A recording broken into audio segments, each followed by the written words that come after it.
Amém. Ezequiel 37, a partir do verso 9, diz assim: Ele me disse: profetiza ao Espírito, profetiza ao Filho do Homem, e dize ao Espírito: assim diz o Senhor Jeová: vem dos 4 ventos, ó Espírito, e assopra sobre estes mortos, para que vivam. E profetizei como ele me deu ordem. Então o Espírito entrou neles, e viveram, e se puseram em pé, um exército grande em extremo. Então me disse: filho do homem, estes ossos são toda a casa de Israel. Eis que dizem: os nossos ossos se secaram, e pereceu a nossa esperança, nós estamos cortados. Portanto profetiza e dize-lhes: assim diz o Senhor Jeová: eis que eu abrirei as vossas sepulturas, e vos farei sair das vossas sepulturas, ó povo meu, e vos trarei a terra de Israel. Sabereis que eu sou o Senhor, quando eu abrir as vossas sepulturas, e vos fizer sair das vossas sepulturas, ó povo meu. Amém. Israel é o retrato da igreja. Já estudamos isso abundantemente, não tem como fugir. Se você se aperceber sobre a história de Israel, por isso que a história de Israel para nós cristãos é importante, porque não há nada novo debaixo do céu, e essa tipologia bíblica, ela é inquestionável, né? São os tipos do Antigo Testamento revelando as situações do Novo Testamento. Isto é maravilhoso. Muitas coisas nós entendemos que vão acontecer no futuro, porque elas já tipificadamente aconteceram lá no Antigo Testamento, no passado. Isso é um estudo profundo, um estudo superficial, não dá para se aperceber dessas coisas.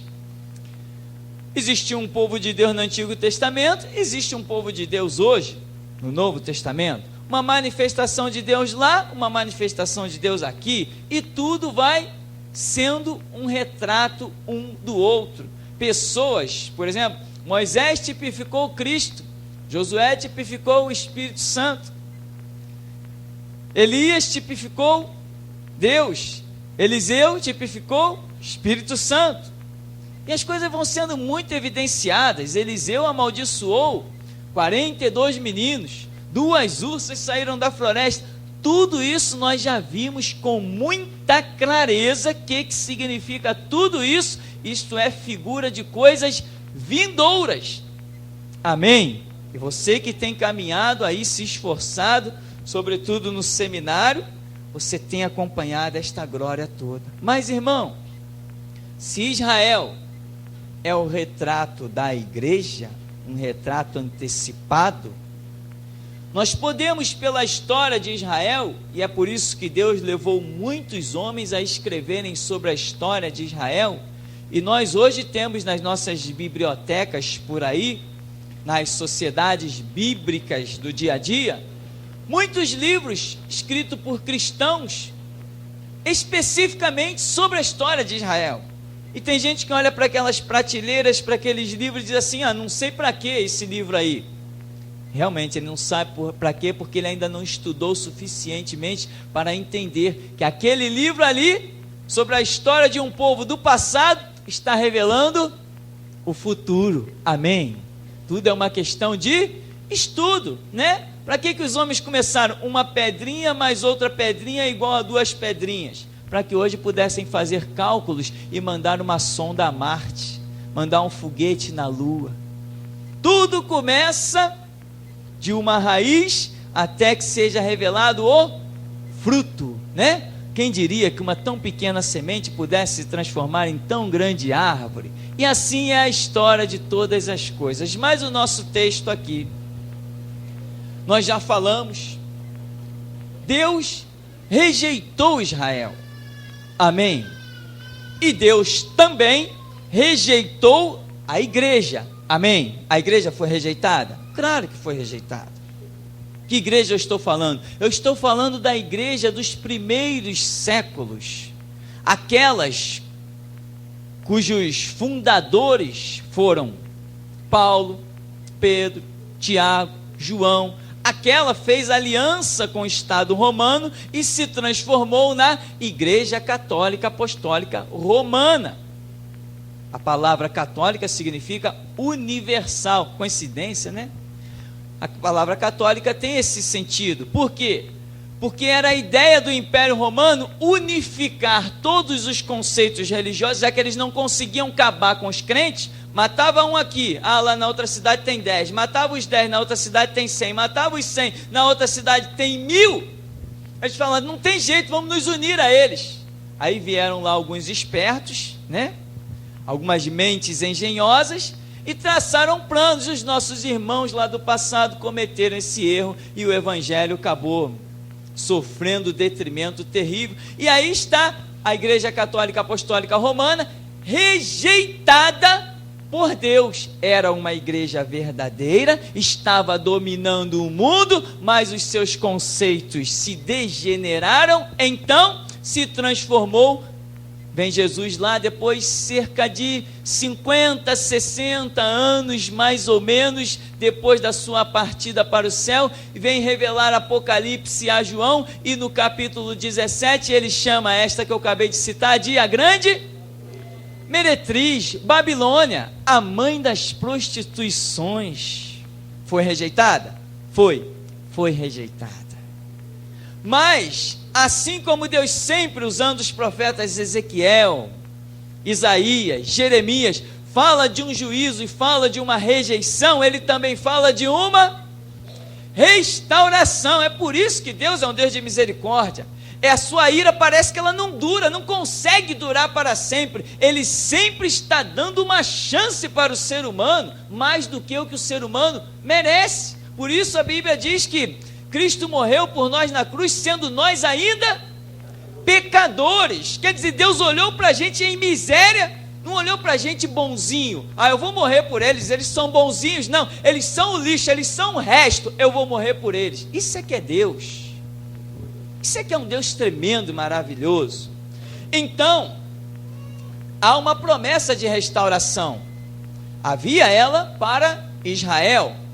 Eles não aceitaram uma promessa intermediária, que começou com João Batista, Jesus no próprio meio deles, mas ainda assim há uma promessa que Deus vai trazer à existência, quando implantará em Jerusalém o seu milênio, quando Jesus descer no Monte das Oliveiras e implantar o seu milênio. E Paulo diz em Romanos capítulo 2, que toda a nação de Israel em um único dia se converterá também. Se eles não se converterem naquela situação da guerra do Armagedon que eles vão estar enfrentando, ou eles se convertem ou serão riscados do mapa.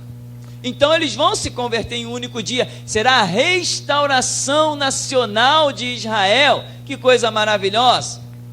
Há uma promessa de restauração para eles. Hoje tem a lacuna do tempo da graça, mas até que Deus se volte a tratar com Israel, ele tem que começar e terminar o tratado com a igreja.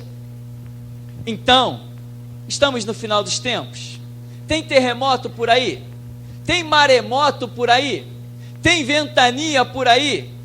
Tem desespero? Tem cidades sendo invadidas pelas ondas? Tem um caos terrível? Então é o final dos tempos, não tem? O Espírito Santo tem falado em nosso meio que é o final dos tempos. Então sabemos que é o final dos tempos. Então também para a igreja, assim como Deus rejeitou, existe também uma promessa de restauração. E onde está isso? Está lá em Mateus 25, que trata do arrebatamento da igreja. Ali também diz que à meia-noite ouviu-se um grito. Sabe quem é esse grito? É você. Se você comprar a ideia, se você se empenhar, se você crescer na graça e no conhecimento, você será esse grito. Por quê? Porque o final dos tempos já chegou. Não tem mais 200 anos pela frente. Há 2000 anos atrás Cristo morreu, mas não tem mais 200 anos para a era da igreja permanecer. Não tem mesmo, não tem como. Paulo diz que nas asas das abominações virá o assolador. Tem abominação nessa cidade? Tem homossexual até adotando criança. Que é pior do que isso? Nem Sodoma e Gomorra não tinha isso, e caiu fogo e enxofre do céu e os consumiu. Não tinha gente sequestrando criança em Sodoma e Gomorra para retirar os órgãos. Não tinha sequestro em Sodoma e Gomorra. Não há essas notícias. E Deus fez cair fogo do céu. Ou seja, você acha que tem quanto tempo mais pela frente, hein? Até que Cristo arrebate a sua igreja. Mas à meia-noite ouviu-se um grito. É a restauração que vai se dar no final dos tempos, quando o arrebatamento estiver às portas. O que é restauração? O que é restaurar? Restaurar é você pegar aquilo que estava degenerado, quebrado, destruído, e você remonta aquilo. Você tira as arestas, cobre as rachaduras, dá uma nova pintura num vaso. Você restaurou. Então, se a obra dos últimos tempos é uma obra de restauração, aonde que a gente tem que ir, hein? Qual é o nosso alvo? É a igreja. O nosso alvo é crente que está quebrado, é crente que está caído, é crente que está rachado, é crente que está fracassado. Por que está fracassado? Porque alguém não lhe ensinou a vencer pelo que diz a Bíblia. Sabe o que eu acho interessante nesse texto de Ezequiel? É que Deus fala assim, olha, no verso, a partir do verso que nós lemos, 9, ele diz assim: profetiza ao Espírito, profetiza, filho do homem, diz ao Espírito, assim diz o Senhor Jeová, vem dos quatro ventos, ó Espírito, assopra sobre estes mortos, para que vivam. Isso aqui é uma voz de restauração? Sim. E Deus está dizendo que eles estão o quê? Mortos. Aí diz, profetiza, como ele me deu ordem, então o Espírito entrou neles, e viveram, e se puseram em pé, um exército grande em extremo. Então me disse, filho do homem, estes ossos são toda a casa de Israel, ou seja, são a igreja também. Eis que dizem, os nossos ossos se secaram, pereceu a nossa esperança, nós estamos cortados. Portanto, profetiza, diz-lhes, assim diz o Senhor Jeová, eis que eu abrirei as vossas... Eis que abrirei o quê? Não, as vossas igrejas. Pode botar a palavra igreja aí no meio dessa sepultura aí. É isso que as igrejas se tornaram, sepultura, porque as pessoas estão lá dentro sem vida, sem esperança, estão dizendo, estamos o quê? Cortados. As sepulturas aqui representam as igrejas. Lá representava a nação de Israel, que tinha os pergaminhos, que tinham os escribas, os fariseus, os saduceus, os sacerdotes. Tinha um monte de gente que se dizia guardião da lei, mas eles eram o quê? Sepulcro caiado, bonito por fora e cheio de rapina por dentro. Assim são as igrejas dos nossos dias. Se você realmente, meu irmão, não assumir o preço, não pagar o preço de uma restauração, primeiramente da sua própria vida, entrar no teu quarto, clamar, examinar a Escritura, você mesmo acaba não indo adiante. O preço pago nesses últimos dias tem que ser grande, não desista, porque o caminho da salvação é estreito. Jesus falou que a porta é estreita, você vai ter que deixar muita bagagem do lado de fora para poder passar por essa porta. Ela é a porta da restauração. Você tem visão da casa própria? Você não pode ser restaurado, vai ter que deixar essa bagagem do lado de fora. Você tem visão do melhor emprego nessa terra? Essa bagagem vai ter que ficar do lado de fora. A visão da restauração é uma porta muito estreita e só entra nela quem tem uma única bagagem. Qual é? De que uma alma vale mais que o mundo todo. Quem tem essa bagagem passa fácil pela porta, mas quem não tem ela não consegue passar. As igrejas sepultaram vidas, mataram, lideranças assassinas têm destruído vidas. Quer ver uma maneira de sepultar vidas? Você está na igreja, está dando o teu dízimo, Ah, irmão, então você já é um abençoado. Só o fato de você estar na igreja já te faz um abençoado. Mentira, isso não é igreja, isso é sepultura. A porta que você tem que entrar não é a porta da igreja, é a porta do céu. Entrar na igreja é um fato, entrar no céu é outro bem diferente. Amém? Aqui está dizendo: eu abrirei as vossas sepulturas. Mas como que ele vai abrir? Com um grito de restauração através do profeta Ezequiel. E outra coisa, aqui está escrito: profetiza ao Espírito. Que Espírito é esse? Está com letra minúscula. Está com letra minúscula. Então eu vou repetir o que eu me lembro que já disse aqui. Passe por cima de qualquer liderança. O nosso alvo é o povo. Amém, meu irmão? Não respeite liderança que você não veja nela os frutos do cristianismo. Não respeite. Ah, é pastor, eu quero ver o fruto. Eu não aceito pastor formado por seminário, eu aceito pastor ungido pelo Espírito Santo. Quando abre a boca a gente vê o sinal, senão não é pastor. Ah, eu fui consagrado, ser consagrado para mim é esterco, está reprovado, porque eu não fui até aqui, me ajudou o Senhor.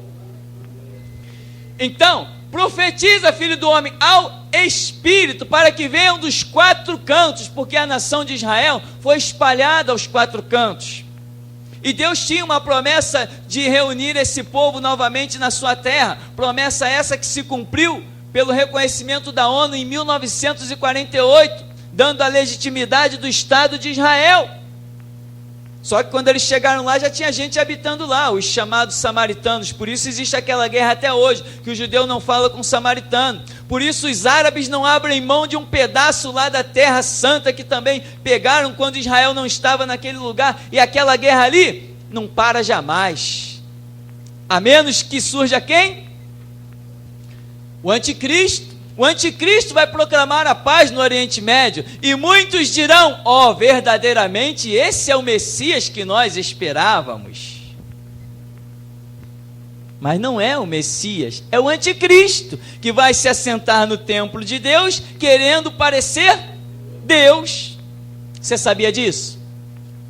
Há quanto tempo você está na igreja se você não sabia disso? 2 anos? 5 anos? Muda de igreja. Se era aqui também que você estava e ainda não sabia disso, sai fora daqui, que aqui não está prestando também. Porque se você está num lugar 2, 3, 4, 5 anos, e isso que eu estou falando aqui é tudo muita novidade, você nunca ouviu falar nisso, meu irmão, você não está numa igreja, você está num lugar onde o pastor está usando aquilo ali como um cabide de emprego, está te enganando, está te iludindo, e uma hora você vai ficar decepcionado. Igreja é uma faculdade. A igreja verdadeira te faz conhecer o futuro.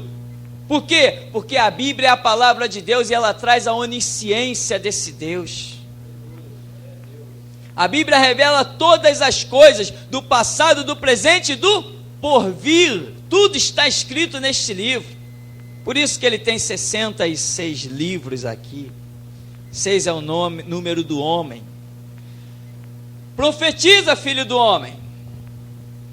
Assim diz o Senhor Jeová: eis que abrirei as vossas sepulturas, vos farei sair das vossas sepulturas, ó povo meu. Ora, mas povo meu está onde? Onde é que está o meu povo? Na sepultura. E aí, irmão, temos razão quando pregamos ou não? Deus está dizendo que o seu povo está onde? Na sepultura. Está falando para Israel e está falando para a igreja. E aí? Você quer a unção de ressuscitar os mortos? Não são os mortos físicos, não, são os mortos espirituais. Você já viu quantas pessoas já têm levado a sua vassoura ungida para dentro de casa? Você já viu quantas pessoas já levaram um lenço ungido para dentro de casa? Quantos estão levando a rosa ungida para dentro de casa? E ainda aparecem para dar testemunho. Isto é que é o mais incrível. Eu te pergunto, aonde está o povo de Deus? Está na sepultura. Quem é profeta aí para profetizar nessa noite? Mas você não vai profetizar escondidinho no teu quarto, não, amém? Você vai profetizar cara a cara. Eu tenho tido uma alegria muito grande. Pessoas têm vindo aqui, não têm resistido, têm vindo aqui por causa da rádio, por causa de uma fita. Pessoas têm vindo aqui, e teve gente que chegou, citou denominação, vários casos, e a pessoa, olha, eu saí do tal lugar porque eu ouvi uma fita. Eu saí de tal lugar porque sem querer eu sintonizei a rádio. Eu saí de tal lugar porque um irmão me falou isso, aquilo outro, eu quis vir ver de perto. E eu saí, quer dizer, eles estão saindo da onde? Da sepultura. Estão ressuscitando porque nós estamos pregando a verdade. E se eu não estou pregando a verdade, hoje mais uma vez, até de costa, eu quero desafiar Satanás a entrar por essas portas. Eu quero desafiar Satanás a atrapalhar o meu sono nesta noite. Se o que eu estou falando aqui não é a verdade, que eu aposto a minha vida nela e aceito desafios. As igrejas estão mortas, sepultadas. Por isso eu te digo, não respeite liderança, passe por cima delas. Nós temos um povo para ressuscitar. Temos vidas para alcançar. O nosso alvo é o povo. Lá em Santa Catarina eles estão desesperados. Pastor André acabou de me entregar uma visão agora. Enquanto orávamos, Deus falava com ele e dizia, mostrava situações, demônios, e ainda dizia o seguinte, eles estão desesperados, e é bom eles ficarem mesmo. É bom ficarem mesmo. Lembra da palavra que Paulo disse? Até quando perverterás os retos caminhos do Senhor? Eis aí agora contra ti a mão do Senhor e ficarás cego. Essa unção está sobre a gente. Não tenho medo de ninguém nem de nada. E eles terão que mesmo ser entenebrecidos, porque há um povo que Deus quer resgatar. E você faz parte desse chamado. Você faz parte desta batalha. Você foi convocado para esta guerra. E eu te digo mais, botou os pés dentro deste lugar e não comprou a visão da restauração da igreja, não te resta mais dias para serem vividos nesta terra. Quem rejeita a visão dos últimos tempos, meu irmão, não pode mais viver numa vontade permissiva. Acabou esse tempo. Muitas pessoas passaram por aqui, não se assuste não, vai orar. É minha obrigação falar, né? E eu não posso escolher o que vou falar. Muitas pessoas passaram por aqui, jovens e idosos, e já desceram à sepultura, porque não compraram a visão da restauração da igreja, e achavam que podiam continuar por aí brincando de crente nas outras igrejas. Meu irmão, a restauração é a última visão que a igreja tem para comprar. Ou compra essa ou não tem outra. De vez em quando vem uma notícia, sabe fulano? Morreu. Sabe fulana? Morreu. Sabe sei quem? Morreu. É assim mesmo. E aqui, para nós encerrarmos, no 13. Sabereis que eu sou o Senhor, quando eu abrir as vossas sepulturas e vos fizer sair das vossas sepulturas, ó povo meu. Quem aí veio da Igreja Internacional da Graça de Deus? Quem aí veio da Igreja Universal do Reino de Deus? Quem aí estava morto em igrejas batistas, presbiterianas, metodistas? Meu irmão, glorifica a Deus porque você saiu dessas sepulturas, onde pastores são maçons, onde já se viu isso, pastor maçom, tem um pingo de vergonha na cara, pastor maçom, né? Não, a gente pode ser pastor e pode ser maçom, pode também ir para o inferno, que diferença faz? Está tudo igual, né? Falávamos aqui da reportagem da Enfoque Gospel, pastores metodistas, sentado na mesa com Bento XVI, para achar os pontos de convergência da doutrina cristã com a doutrina católica. Que maravilha! Você saiu disso? Você escapou disso que nem a ave escapa do laço? Então, meu irmão, você tem que dar glória a Deus. Agora, compre a ideia. Assim como você foi restaurado, agora é hora de restaurarmos outros. E deixa eu dizer mais uma coisa que eles não gostam de ouvir: não respeite liderança, respeite a unção. Liderança não. Eu sou líder, abre a boca aí que eu quero ver se você é líder mesmo. Ah, eu sou líder, faz uma oração aí, vamos ver. Se eu sentir Deus quando você orar, então você é líder. Vamos orar, se Deus se manifestar, você é um líder. Abre a boca e ensina a Bíblia. Se você ensinar e o Espírito Santo derramar unção, então você é um líder. Ah, eu fui consagrado para o inferno, a consagração, eu não tenho parte nisso. Amém? Você foi consagrado? Pelos homens não, amém, mas Deus está com as mãos sobre a sua vida, para te levantar com poder e glória. Por isso, não olhe para lideranças. A palavra está perto de ti, na tua boca e no teu coração, diz a Escritura: abre a tua boca, eu cá encherei. Deixa Deus se mover. Você está indo para a Bíblia? Você está indo para a oração? Você está realmente pagando o preço? Não está sendo um crente acomodado? Vai chegar a hora que o Espírito Santo vai se manifestar sobre você e vai dizer: vai, porque eu sou contigo. E quando Deus te der a ordem, meu irmão, simplesmente vai e faça. Doa em quem doer. E as pessoas vão dizer para você, como disseram para mim: você veio aqui para causar divisão? Ou veio aqui para fazer união? Porque Jesus é união. Não, o Jesus que eu prego não é união, ele é divisão, ele é fogo consumidor, ele é contenda, ele é intriga, ele é divisão. Ele põe na mesma casa 2 contra 3 e 3 contra 2. O meu Jesus, ele unifica um povo na sua palavra, no seu sangue, no seu espírito, não em pilantragem nem em corrupção. O meu Jesus não é união, o meu Jesus é divisão. Não cuideis que vim trazer paz à terra, eu vim trazer dissensão. É isso que ele disse. É assim que nós, como discípulos dele, temos que caminhar. Amém. O Senhor nos abençoe em nome de Jesus.